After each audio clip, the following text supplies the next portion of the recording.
اگر دوسری شادی اتنی ضروری ہے تو مفتی تقی عثمانی صاحب کیوں اس پر بیان نہیں کرتے؟ یہ سوال بھی بہت پرانا ہے.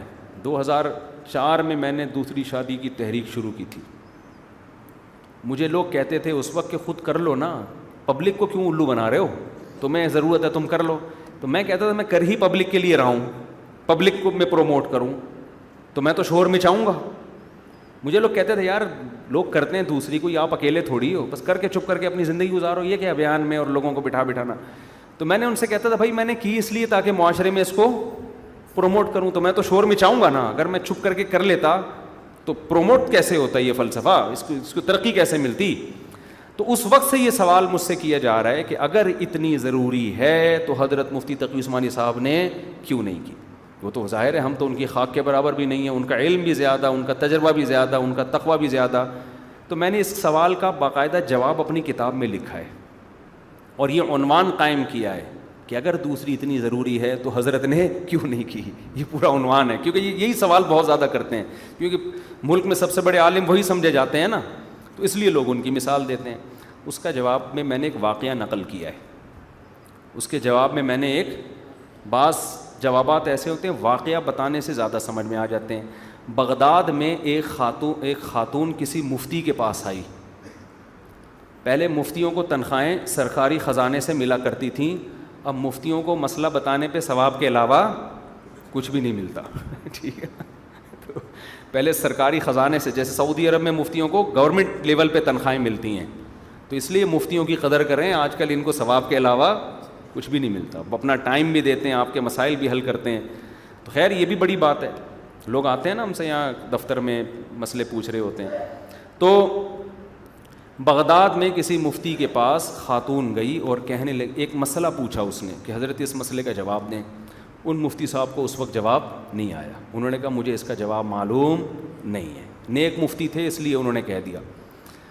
عورت کو غصہ آیا, کہہ رہے جب تمہیں جواب معلوم نہیں ہے تنخواہ کس بات کی لیتے ہو؟ گورنمنٹ کے بیت المال سے تنخواہ کس بات کی لیتے ہو؟ تو ان مفتی صاحب نے کہا مجھے جو اللہ نے معلومات دی ہیں, علم دیا ہے, میں اس کی تنخواہ لیتا ہوں. جو معلومات مجھے نہیں دی نا اللہ نے, اس کی اگر لینا شروع کر دوں تو پورے ملک کا خزانہ میری تنخواہ میں ختم ہو جائے گا.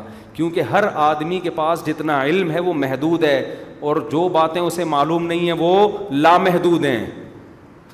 سمجھ میں آ رہی ہے بات؟ انہوں نے کہا بھائی جتنی نالج مجھے ہے میں اس کی تنخواہ لیتا ہوں, جو باتیں مجھے معلوم نہیں ہیں اس کی لوں تو وہ تو بہت زیادہ ہیں, اس کی اگر لینا شروع کر دوں تو گورنمنٹ کا خزانہ, کیونکہ ہمیں یہ بھی نہیں پتا, یہ بھی نہیں پتا, یہ بھی نہیں پتا, بہت ساری چیزیں ہیں جو نہیں پتا ہمیں. تو یاد رکھو ہمیں جو اپنے اکابر سے, علماء سے محبت ہے, ان کاموں کی وجہ سے, پازیٹیو کاموں کی وجہ سے جو وہ کر رہے ہیں, سارے پازیٹیو کام ہر آدمی نہیں کرتا, یہ ممکن نہیں ہے, یہ پاسبل ہی نہیں ہے. حضرت مفتی تقی عثمانی صاحب کی جو لائف گزر رہی ہے, درس و تدریس میں, افتاء میں, اسفار میں, اسلامک بینکنگ کا آلٹرنیٹ انہوں نے پوری دنیا کو دے دیا. بہترین نظام بنا کے پوری دنیا میں ان کو انوائٹ کیا جاتا ہے. جو اسلامی معیشت و تجارت, اس میں وہ بہت ایکسپرٹ ہیں. عرب میں ان کو ائمہ حرمین نے ان کے بیانات سنے ہیں, ان کو عزت دی ہے. تو جو انہوں نے پازیٹیو کام کیے ہیں نا, ان کاموں پہ ان کی عزت کی جاتی ہے. جو کام نہیں کیے ان کی تعداد بہت زیادہ ہے. یہ ایسے ہی ہے جیسے آپ یہ کہیں کہ حضرت مفتی تقی عثمانی صاحب نے اسلامک بینکنگ سے دنیا کو متعارف کروایا, یہ کام اتنا ضروری ہے اور اس پر ہم ان کی اتنی عزت کر رہے ہیں, تو یہ ان کے والد مفتی محمد شفیع عثمانی نے کیوں نہیں کیا؟ تو ان سے کہا جائے گا انہوں نے کوئی دوسرے کام کیے ہیں جو حضرت نے نہیں کیے, ان کے بڑوں نے کوئی دوسرے کام کیے ہیں.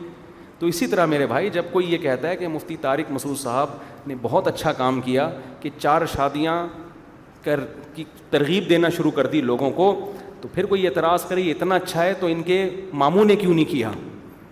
تو بھائی ان کے ماموں نے کوئی دوسرے کام ایسے کر لیے ہیں جو انہوں نے نہیں کی. ہمیں تو اسلامک بینکنگ ہم نے پڑھی ہے, ریسرچ کی ہے, لیکن اس میں بنیاد کس نے رکھی ہے؟ تو حضرت مفتی تقی, اگرچہ ان سے پہلے اکابر نے رکھی تھی, لیکن اس کو پوری دنیا میں پھیلانا اور اس پہ بہت زیادہ کام کرنا پریکٹیکلی وہ تو حضرت مفتی تقی عثمانی صاحب کا ہے. تو تو جب آپ اپنا یہ اصول بناؤ گے کہ کسی کے پازیٹیو کاموں کو دیکھ کے اس سے عقیدت کی جاتی ہے تو آپ کو سب سے عقیدت ہوگی. اور جب آپ یہ اصول بناؤ گے کہ یہ اس نے کیا اس نے نہیں کیا, یہ تو اچھا ہے وہ والا اچھا نہیں ہے, تو آپ سب سے بدگمان ہو جاؤ گے. دنیا میں کبھی آپ پازیٹیو سوچ ہی نہیں سکتے. باقی حضرت مفتی تقی عثمانی صاحب نے جو جتنے اہم ترین کام دنیا میں کر لیے ہیں, وہ میرا خیال ہے ان میں بہت سے کام 4 شادیوں سے زیادہ اہم ہیں.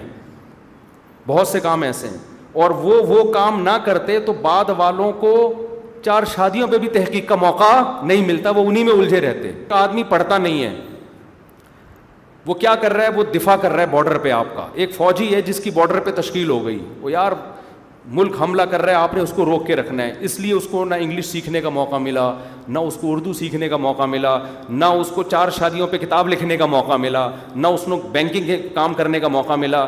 اب لوگ کہہ رہے ہیں یار وہ ایوارڈ اس فوجی کو ہم نے دیا ہے اور اتنے ملک کے لیے خدمت کی ہے. کیا خدمت کی ہے, میٹرک تو پاس کیا نہیں ہے اس نے, ہے بھائی کیا خدمت کی, انگلش کے تو 2 بول آتے نہیں ہیں. تو کہیں گے بھائی اسی وجہ سے نہیں آتے کہ اس سے بڑی خدمت میں لگا ہوا تھا میں. صحیح ہے نا, میں ملک کو بچانے کی فکر میں لگا ہوا تھا, لہذا میرا کاروبار بھی برباد, میری نالج بھی برباد, اور 4 شادیوں تو دور کی بات, میں اتنا مصروف تھا ایک بھی نہیں کر سکا. تو وہ بارڈر کو انہوں نے محفوظ رکھا ہوا ہے, اس لیے ہم یہاں 4 شادیاں کر بھی رہے ہیں, ترغیب بھی دے. اسلامک بینکنگ, اسلامی معیشت کا مسئلہ انہوں نے حل کر دیا, اس لیے ہمارے پاس 4 شادیوں کے لیے سوچنے کا ٹائم مل گیا. اگر وہ ان بڑے بڑے مسائل پہ توجہ نہ کرتے تو بہت بڑے بڑے مسائل کھڑے ہو جاتے. اب یہ مجھ سے دوبارہ کسی نے یہ سوال کیا تو اچھا نہیں ہوگا. جی اس سے بھی بڑھ کر مجھ سے لوگ پوچھتے ہیں کہ آپ جن سے بیعت ہیں اپنے شیخ سے, جن سے ساری زندگی ہم نے سیکھا ہے, انہوں نے تو نہیں کی, آپ نے کر لی, تو آپ کا علم زیادہ ہے یا ان کا علم زیادہ ہے؟ تو اس کا بھی جواب یہ ہے کہ یار وہ اتنے مصروف ہیں, اتنی مختلف کاموں میں ان کی توجہ نہیں گئی اس طرف, وہ اتنے مصروف ہیں, وہ بڑے بڑے کاموں میں اتنے مصروف ہیں. ان کی مصروفیت کی وجہ سے تو ہمیں اس پہ سوچنے کا موقع ملا. انہوں نے ہمیں فارغ کر دیا اس کام کے لیے, سارے کام انہوں نے خود کر لیے, ہمارے پاس اب کیا تھا. اور یہ بھی کوئی برائی نہیں ہے, یہ اہم ترین کام ہم اگر نہ کر رہے ہوتے ہیں نا تو بیڑا غرق ہونا تھا معاشرے کا, اور ابھی بھی خطرہ ہے ہوگا بیڑا غرق, کیونکہ جس طرح سے لوگوں کو اس طرف آنا چاہیے آ نہیں رہے ہیں لوگ, اس کو لوگ سیریس لے نہیں رہے ہیں.